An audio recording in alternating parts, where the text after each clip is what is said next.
Buenas noches, apreciados estudiantes. Estamos hoy celebrando nuestra primera clase de la materia Teoría de la Forma. ¿Ok?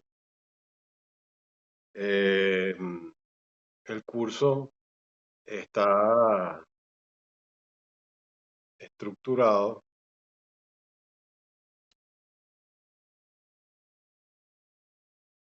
Está ingresando alguien a la clase. Buenas, profe, ¿cómo está? ¿Cómo se ¿Cómo, encuentra? cómo estás, Gabriel? ¿Cómo te va? ¿Todo bien? Sí, vale, profe, todo bien, todo bien. Ah, bueno, excelente. Finalmente podemos hacer esta conexión que es bien importante. Estaba justamente iniciando la grabación cuando te conectaste, pues, ¿no? Bueno, básicamente voy a entrar de lleno en el tema porque ya de alguna manera hemos tenido un intercambio a través de los escritos que has enviado y los comentarios que hemos hecho en los hilos de discusión. Pero queda siempre la duda de ese inicio, digamos, filosófico, ¿no? Que ha tenido la materia, pues, ¿no? Porque en realidad estamos hablando del tema de la percepción visual de la forma, ¿no? Teoría de la percepción visual de la forma. Y esto originariamente, pues se refiere al aspecto psicológico de cómo uno interpreta el tema de la forma como tal, ¿no?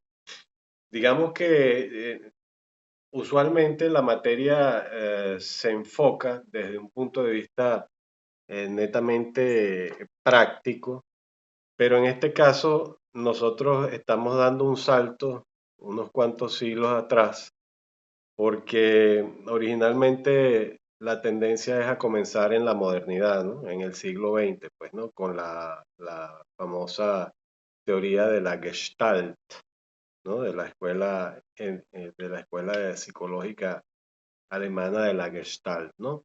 Sobre la percepción visual, pero básicamente enfocada en el aspecto de la interpretación psicológica del individuo y de las formas, ¿no? Pero tenemos que saber de dónde proviene esta idea de la forma, ¿no? De dónde nace, pues, ¿no? Y a qué se refiere esencialmente. Y por eso se le otorga, le he otorgado al curso, he decidido otorgarle al curso este carácter inicial filosófico con la teoría de Platón sobre la forma que él en sus escritos, especialmente en la República, habla sobre la teoría de las ideas, ¿no? Pero allí él hace mención al tema de la forma, pues, ¿no? La forma concebida desde dos puntos de vista, ¿no? Desde dos ángulos, ¿no? Netamente como concepción intelectual y como percepción real. Es decir, para Platón, quien inicia un poco la aproximación al análisis de la forma, bien sea en el carácter político con su disertaciones acerca de lo que es la política y en sus diálogos en general, él habla sobre las formas perfectas de la república y otros elementos, pues, ¿no? Que constituyen esta discursiva. Pero en la teoría de las ideas, él hace una diferenciación importante que hay que considerar, ¿no? Él separa el mundo de la forma y su percepción en dos ámbitos, ¿no?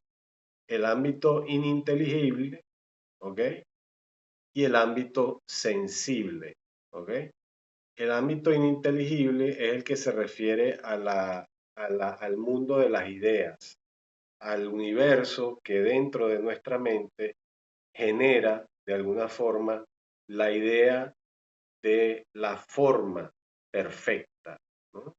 De la forma concebida según lo que la perfección griega clásica tenía como modelo, pues, ¿no? O como patrón y como argumentación más que todo, pues, ¿no?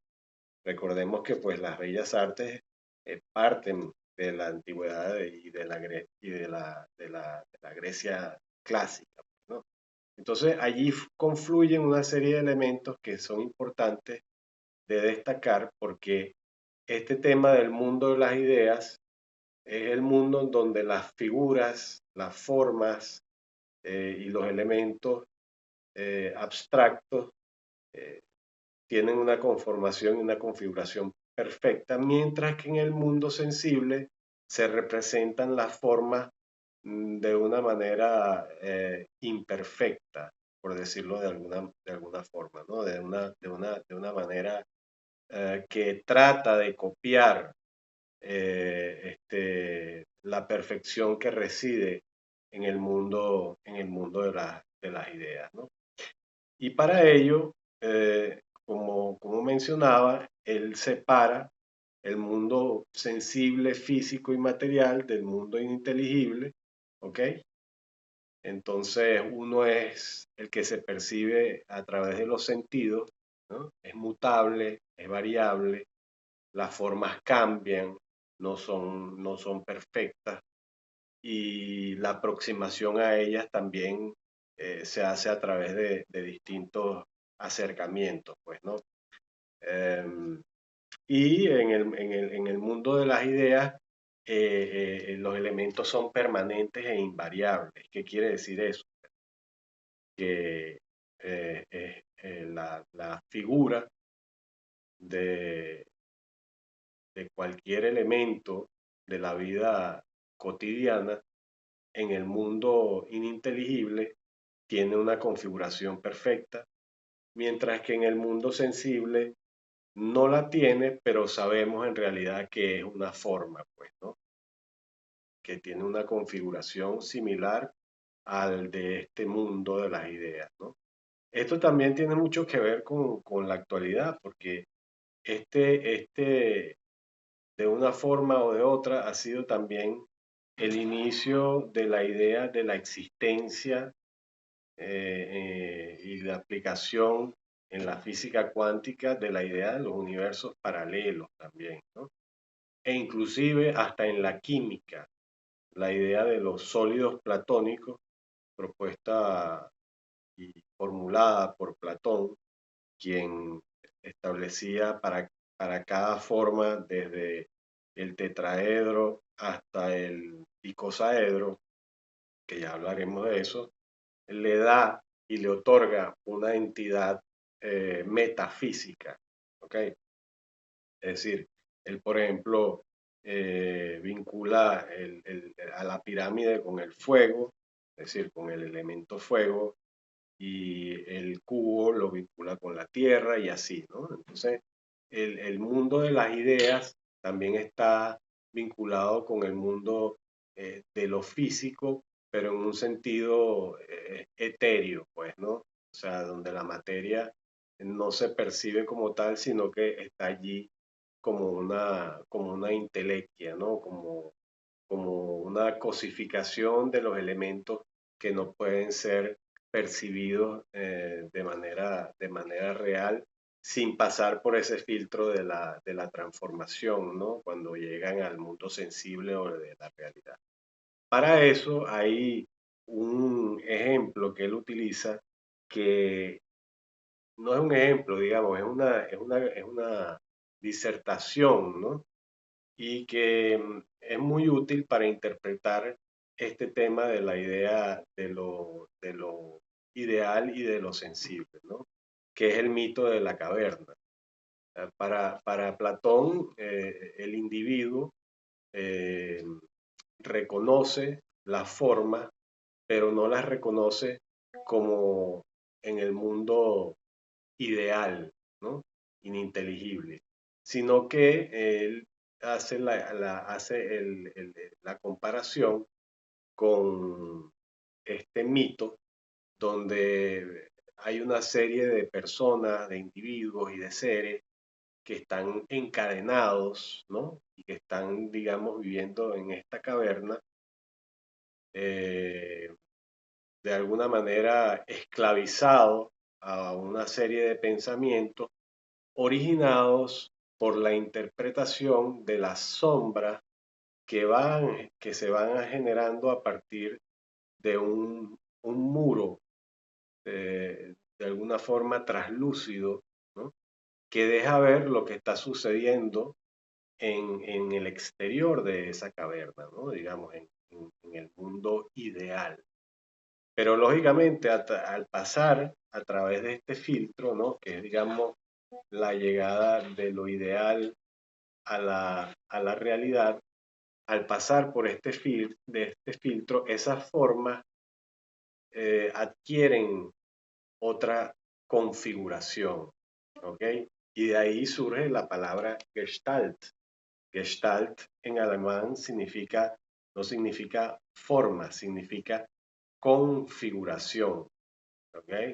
La palabra forma no aparece tampoco mencionada precisamente en la psicología moderna, ¿no? Sino que aparece como conformación. Es decir, que la forma sigue siendo una creación del mundo de las ideas. ¿Qué sucede? Pues que de alguna forma uno de estos individuos allí residentes en esa oscuridad y esclavizados, pues se libera y sube hacia la luz, ¿no? Un poco que lo conduce hacia la brillantez de ese mundo ideal y se da cuenta de que todo lo que había percibido no era realmente lo que él pensaba que que había percibido, ¿no? Porque las formas habían sido deformadas esta especie de separación transparente entre lo ininteligible y lo sensible. Cuando él decide regresar a la caverna, porque así es el ser humano, pues decide de alguna o de otra forma regresar a la esclavitud, y eso no es una cosa de la antigüedad ni tampoco de la conquista, ¿no? El hombre por naturaleza tiene la tendencia a autoesclavizarse, ¿no? Eh, en la búsqueda de la autorrealización, ¿no? Cuando llega entonces le relata a sus compañeros de que lo que ellos estaban viendo no era realmente lo que era y lo que ellos pensaban que era lo que estaban viendo. Entonces, ese mito te permite a ti comprender que existen mundos, ¿no? Que de alguna manera le dan un sentido a la percepción de la forma, ¿no? En la antigüedad clásica existía para Platón el mundo de las ideas, ¿no? Y el mundo sensible, que era como un mundo donde estas ideas estaban pervertidas, por decirlo de alguna manera, desconfiguradas, ¿no? No se relacionaban con lo que era verdaderamente lo ideal. Y eso lo aplicaba también a la filosofía y a todos los sofismas que él genera en sus diálogos, pues, ¿no? Y se llaman diálogos porque son discursos, ¿no? Que él dicta en su escuela, en su cátedra, ¿no? Que basaba su idea discursiva sobre que esta cátedra, ¿no? De discusión de las ideas debía estar determinada por el conocimiento de la geometría, ¿no? Y por el conocimiento de otras ramas del saber. Pero para él era muy importante el tema de la geometría. ¿Okay?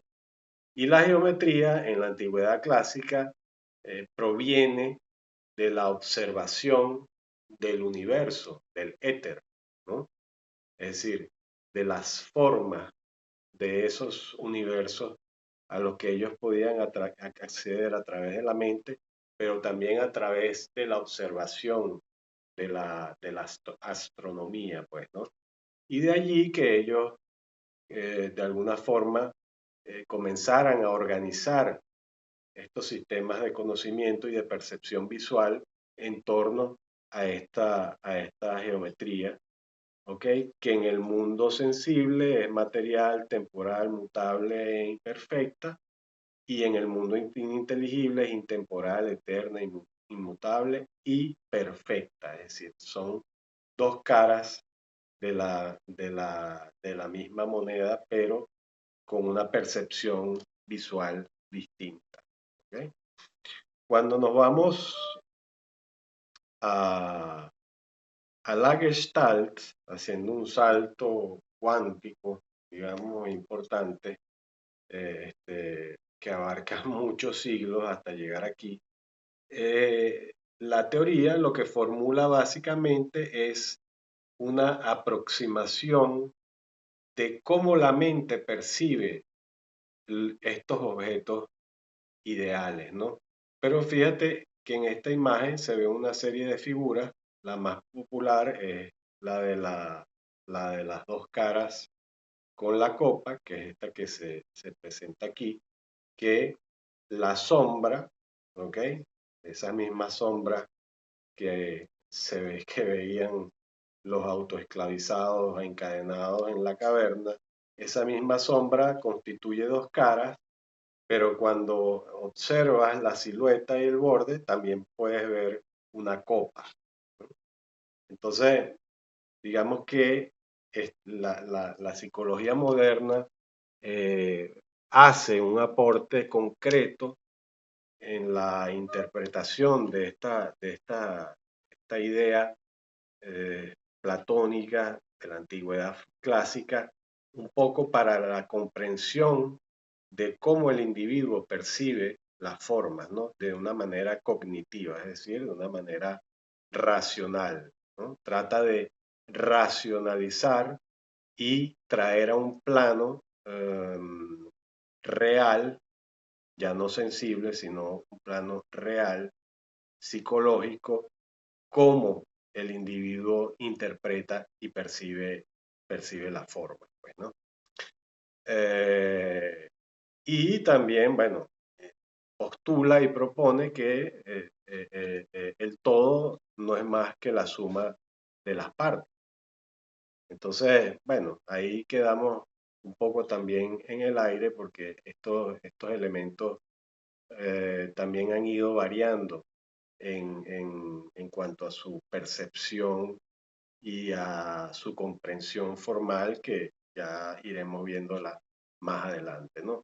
Pero lo importante es comprender que el aspecto filosófico nunca está separado de el basamento, digamos, y el sustento teórico de estas interpretaciones psicológicas que hacen diversas escuelas, no solamente la Gestalt, sino otras escuelas que estudian el fenómeno de la percepción de la forma y de cómo a través de distintos conceptos, la pregnancia, la aproximación, entre otros, ellos de alguna manera califican y dividen esa percepción, ¿no? La aproximación, y también le otorgan características a cada una de esas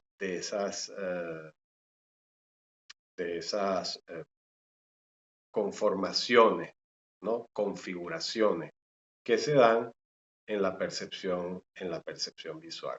¿Ok? Entonces, el aspecto filosófico sigue siempre estando presente, pero en este caso lo que pretende ya la teoría de la modernidad de principios del siglo XX, o sea, estamos hablando ya de más de un siglo, lo que pretende de alguna manera es utilizar el estudio de la psique del individuo y de cómo percibe las formas para entender su conducta con relación al contexto que lo rodea, pues, ¿no? Es decir, ah, a través de varios ejercicios, de diversos tipos de ejercicios, en terapias, de, no, ya no conductuales, ¿no? Ni conductistas, sino de otro rango, ellos logran a través de la presentación de estas imágenes y formas, logran interpretar la conducta del individuo, pues, ¿no? Entonces, la psicología moderna utiliza la forma para la interpretación de la conducta del individuo y de cómo percibe la realidad, ¿ok? Porque en la modernidad, pues, hay una gama infinita de condiciones mentales que de alguna forma requieren de interpretación y esta escuela pues se basó un poco en los conceptos filosóficos ideales platónicos, llevándolos a lo que es la psicología de la forma para la interpretación conductual del individuo, ¿no?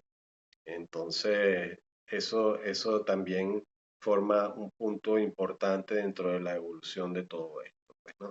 Pero fíjate que siempre hay una relación entre lo que es lo formal y lo que es la sombra, ¿no? La sombra siempre está mencionada, la interpretación de la caverna a través de las formas que son sombras, ¿no? El mundo de las ideas, es el mundo brillante. Eh, Más adelante veremos en el análisis de la psicología arquetipal de Jung, de cómo la sombra se constituye en el individuo como el elemento más importante de reconocimiento del ser, del self, ¿no? Para lograr la individuación, es decir, el reconocimiento de lo que uno es como ser dentro de todo de este mundo de cosas que nos rodea, pues, ¿no? Porque en realidad la forma como tal, la forma platónica, el sólido platónico, no existe en su forma más pura y perfecta, pues, ¿no? Y entonces en esos estudios, pues, se usa también el tema de la figura y el fondo para interpretar lo que el individuo ve, pues, ¿no? Si ves primero el mono o el tigre, o ves el árbol, o eventualmente, dependiendo de la condición que tengas, desde el punto de vista mental, puedes ver alguna otra figura, ¿no? Y entonces es allí donde la psicología moderna, de la Gestalt, entre otras, pues utiliza la parte de la percepción visual como una forma de comprender la actitud del individuo. Pero es muy importante entender que Platón también diferenció este, en ese mundo que llamó ininteligible, él definió a través de la geometría, ¿ok? Que en realidad es la base de la forma. Él constituyó lo que conocemos como los sólidos platónicos, ¿no? Estos sólidos platónicos que se presentan aquí son la idea formal, ideal del universo, de las ideas, que se constituyen en tetraedro, hexaedro, que es el cubo, el tetraedro, la pirámide, el octaedro, el dodecaedro, que tiene 12 caras, y el icosaedro, que ya tiene 20 caras.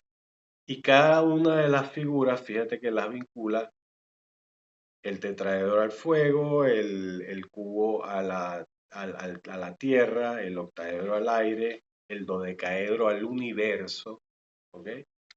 Y el icosaedro, el de las 20 caras, al agua, ¿no? Ahora, tú dices, bueno, ¿y esto de qué me sirve, no? Estamos hablando de un mundo de las ideas, un mundo sensible, una teoría que utiliza la forma para la interpretación conductual, el reconocimiento de que la sombra constituye una forma también. Bueno, lo que para esto lo que sirve es para comprender que la percepción visual va más allá de lo que se ve meramente en el objeto. ¿Y por qué digo esto? Lo mencioné al inicio de la clase, hablando de la física cuántica. Esa idea de Platón, del mundo de las ideas, esa idea de la gestalt, de la configuración de las ideas, con los avances de la ciencia y la tecnología también microscópica, pues se ha logrado determinar que las estructuras de virus, de algunos virus, en su mayoría, son formas geométricas perfectas. ¿Ok? Es decir, la composición molecular del individuo en cuanto a un virus está representado cuando tú lo aíslas y lo ves a través de un microscopio de alta resolución, tú ves una figura de múltiples caras, pero es una figura geométrica. Y a partir de allí también surgen muchas teorías. La teoría fractal, ¿no? Que dice que el caos eh, adquiere su propio orden, ¿no? Pero también el tema de los cristales, ¿no? El tema de la óptica, que también fue estudiada por Euclides. En ese sentido, el tema de los cristales, también cuando los ves bajo la lupa o bajo la vista de un microscopio, comprendes que está constituido por una forma geométrica perfecta, al igual que un copo de nieve. Cuando el copo de nieve se va deshaciendo, lo que tú vas viendo es una forma que se va armando perfectamente desde un punto de vista geométrico. Entonces, esta aproximación inicial lo que quiere, lo que pretende, ¿no? Y por eso es un tanto confusa, lo que pretende es comprender que no existe una desvinculación entre lo que es el concepto clásico de la idea, de la forma, ¿no? Como elemento perfecto y la realidad cognitiva, ¿no? Que representa la forma como una apariencia y los estudios psicológicos que utilizan la forma para la comprensión del individuo y su conducta, ¿no? Porque en realidad lo que nosotros vemos en nuestro entorno, pues, o sea, un vaso es un vaso, sabemos que es un vaso o es una taza o lo que sea, pero ¿cuántos tipos de formas de vasos hay? En esencia, es una taza o es un vaso, pero es un elemento que contiene el agua y es un elemento que es una forma, pero es una forma configurada, ¿no? Una forma que se va conformando a través de la experiencia y de los procesos de la elaboración de estas a partir de ese mundo de las ideas, que no es tan abstracto como estamos viendo, sino que está presente hasta en la constitución molecular y conductual del individuo y el ser humano y de cómo él actúa entre las partes, pues, ¿no?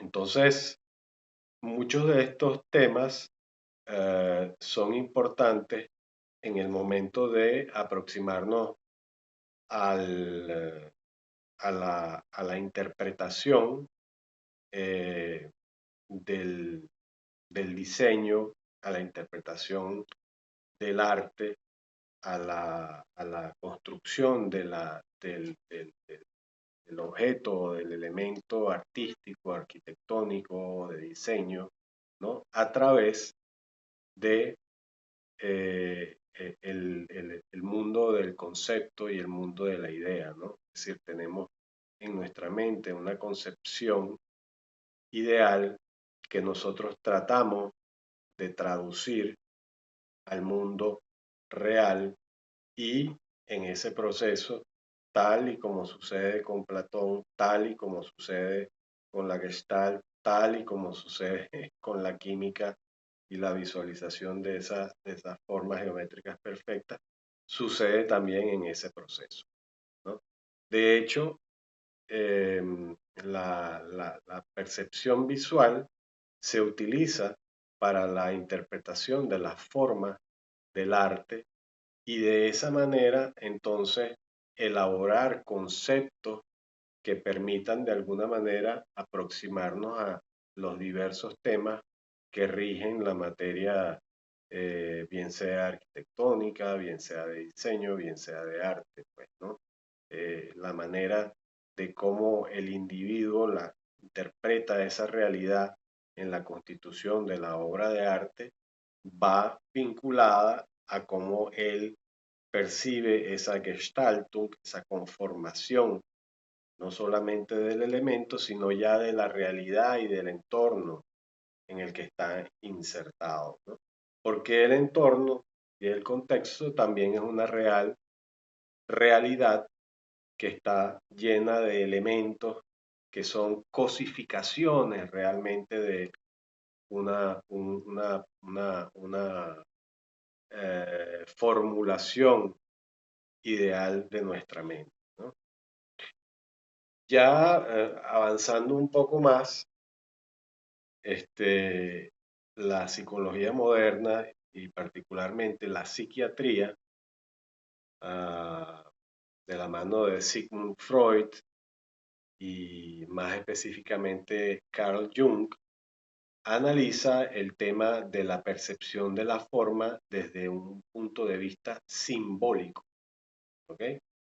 Y entonces añade un componente, aparte del componente ideal, el componente sensible, el componente formal, el componente de la realidad real, el componente de lo cosificado, le añade, ¿no?, el tema simbólico a través de algo que él llama arquetipo, ¿ok?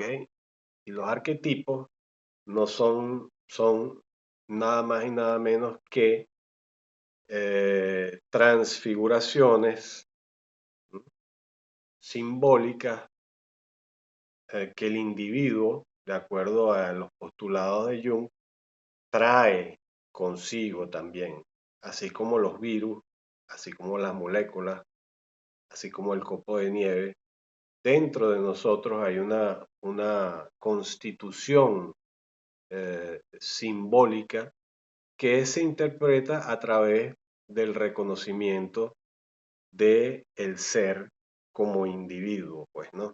Entonces tú dirás, bueno, pero ya va, esto es toda una confusión porque me estás hablando de lo ideal y de la transfiguración y de la interpretación. Pero fíjate que siempre está presente el filtro de la sombra en todo este tema, ¿no? Está el filtro de la búsqueda en todo este tema, ¿ok? Existe una realidad perfecta que se quiere siempre imitar, copiar. Si no, no existirían, por ejemplo, las pirámides, ¿ok? Las pirámides son previas a Platón, ¿m? Pero pertenece a la idea de Platón de lo sólido y es la primera expresión. Y en las culturas ancestrales como la inca, la maya y la azteca, también la pirámide era un elemento. En Mesopotamia, por ejemplo, también. Es decir, ese tema de la búsqueda de la forma ideal siempre ha estado presente. Lo que pasa es que Platón la aterriza de alguna forma y la clasifica. La modernidad la interpreta y la cosifica con la Gestaltung, la configura, ¿ok? Y luego esa misma modernidad a través de la evolución de las escuelas de la psicología, llegando hasta Jung, las configura, las transfigura y aporta entonces la noción de que el individuo está constituido por elementos simbólicos que son arquetipos que influyen en su conducta y en su forma de percibir las cosas. Porque no es la misma forma como tú percibes lo que ves aquí atrás, por ejemplo, en este dibujo, de cómo yo la percibo, ¿ok? Pero lo que busca realmente la psicología moderna y el tema del arquetipo es reconocerse dentro de todo este mundo, pues, ¿no? Y saber realmente quiénes somos, ¿no? Y eso, el postulado de Jung es que solamente es posible a través del reconocimiento de algo que nosotros tenemos dentro de nuestra psique, que es la sombra, ¿ok? Está así como Platón, el mundo de la apariencia, el mundo que nosotros de alguna manera manifestamos en el exterior, pero existe dentro de nosotros la sombra, ¿ok? Y cuando nosotros reconocemos y comprendemos cuál es esa sombra y la abrazamos y la aceptamos, podemos entonces decir que somos seres individuados, ¿no?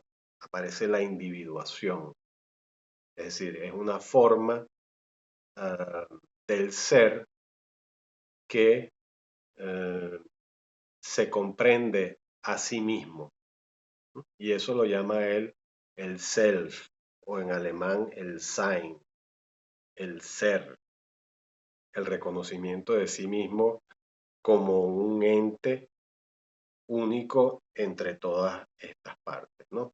Y los arquetipos, así como Platón los vincula con los elementos tierra, agua, aire, él los vincula con formas conductuales. El arquetipo, por ejemplo, de Titán, ¿no? Es un arquetipo donde la figura es una figura que lucha contra todo, es el que todo lo puede, es el que todo lo puede hacer, ¿no? Y el que todo lo puede lograr. Entonces, eso hace que su forma y su conducta y su percepción de las cosas y su relación con el entorno sea de una manera particular. Y no en balde, nosotros en estos días, ya en la contemporaneidad, pues una introducción al tema, en la contemporaneidad, pues tanto en lo físico, ¿no? En el estudio de la física cuántica, como mencionaba, ya estamos hablando de el tema de los universos paralelos. Ya Tesla, por ejemplo, Nikola Tesla hablaba del tema de la existencia de distintas frecuencias, ¿ok? Entonces, son conceptos que a lo largo de la evolución del tiempo van adquiriendo significados distintos, pero nunca dejan de abandonar esa idea inicial, básica, de que el hombre, al descubrir su ser como el que se liberó de la caverna, realmente comprende el mundo que lo rodea. Y hoy en día, por ejemplo, esa psicología arquetipal ha permitido reconocer lo que ha afectado a la sociedad moderna y contemporánea durante mucho tiempo y que ahora se habla con mucha naturalidad, pero que en otras épocas era innombrable, que son las figuras de la ansiedad, las figuras de la depresión, la esquizofrenia y estas distintas interpretaciones que forman parte también de la psique del individuo, de ese mundo que él en sí mismo tiene, pero que es distinto y que no es realmente perfecto como lo pretendía la filosofía platónica, pues, ¿no? Es decir, ese mundo ininteligible existe allí, pero esa búsqueda de la perfección que de alguna manera se intentó o exacerbadamente buscó generar la modernidad, derivó en una sociedad este, pues que tiene una manera particular de interpretar y de ver las cosas y tiene una manera particular de hacer las cosas y de hacer el arte, pues, ¿no? El arte de la figuración, pasó a la abstracción y de allí en adelante, pues, todas las formas y manifestaciones artísticas, pues, tienen que ver con la forma en que el individuo y la psique trabaja el mundo de las ideas y el mundo de la realidad. ¿Ok? Entonces, yo creo que, no sé, Gabriel, si te queda un poco claro con esta introducción el punto en el que estaba un poco eh, confundido al principio, ¿no? Porque me habías comentado que no lo habías comprendido muy bien, pero se trata básicamente de eso, ¿no? Ya en la próxima sesión profundizaremos en otras formas de percepción, pero la materia lógicamente va a ir girando en torno a a las distintas maneras en que el individuo a lo largo de la evolución del tiempo ha logrado percibir visualmente e interpretar la forma y darle, lógicamente, el carácter particular reconociéndose como un individuo, pues, ¿no? Y ya si te vas a una escala universal y empiezas a analizar las teorías de Stephen Hawking, por ejemplo, que habla sobre la teoría del todo, de, que- de lo absoluto, pues también encuentras allí manifestaciones que te hablan sobre la percepción de diversos universos, ¿no? De diversidad de ámbitos que coexisten, según estas teorías, con la, la vida que nosotros llevamos, pues, ¿no? Y a esto también se le añade el tema de la sincronicidad, ¿no? Que es cuando, por ejemplo, uno dice, estoy pensando en esta persona y al rato la persona te llama, ¿no? O te escribe, pues, ¿no? Entonces, eh, hay allí una especie de conexión, ya la física moderna habla de esto, hay una conexión frecuencial entre lo que nosotros pensamos y lo que nosotros atraemos, pues, ¿no? Y de allí en adelante, pues, podemos seguir conversando y hablando de infinidad de temas relacionados con la percepción de la forma, ¿ok? Bueno, básicamente de esto se trata, Gabriel. No sé si tienes alguna pregunta, alguna duda. Seguramente estás un poco confundido, pero no sé, coméntame.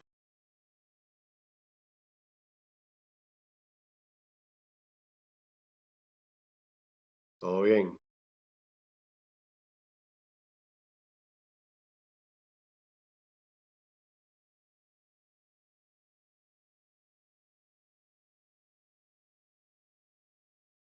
Bueno, bueno, entonces hasta aquí em, la clase de hoy. Yo voy a hacer otro video para cargarlo para que las próximas sesiones también se hagan Una preguntita antes que se acabe la clase. un poco más comprensibles. Sí, cuéntame, Gabriel. Lo de la tarea de Platón es describir su teoría o mi opinión sobre su teoría. Es importante siempre que todo lo que vayas a entregar sea tu opinión, ¿ok? Porque es como creo que mencioné en alguna de las correcciones, que de nada vale, bueno, investigar y buscar y y copiar lo que dice sobre la teoría. Pues eso ya yo me lo sé de memoria. Lo que me interesa es la interpretación que tú tengas sobre esto a partir, lógicamente, de la discusión que hemos tenido en la clase. Pues, ¿ok? Y entonces a partir de allí es que elaboras esos informes. Pues. Bien, Ok, perfecto, profe. Entonces sí, sí lo entendí bien, sí lo entendí bien. ok. Bueno, Gabriel, como te digo, mañana voy a grabar otro video para subirlo. Te voy a pasar el canal de YouTube. Y bueno, en las próximas sesiones la universidad exige que el estudiante esté presente. Eh, entonces vamos a tratar de ponernos de acuerdo para cuando tengamos la próxima sesión, para que al menos al final se presenten, bueno, son dos estudiantes, tú y otro cursante que, bueno, ha enviado las asignaciones, pero no ha asistido a las sesiones, pues, ¿no?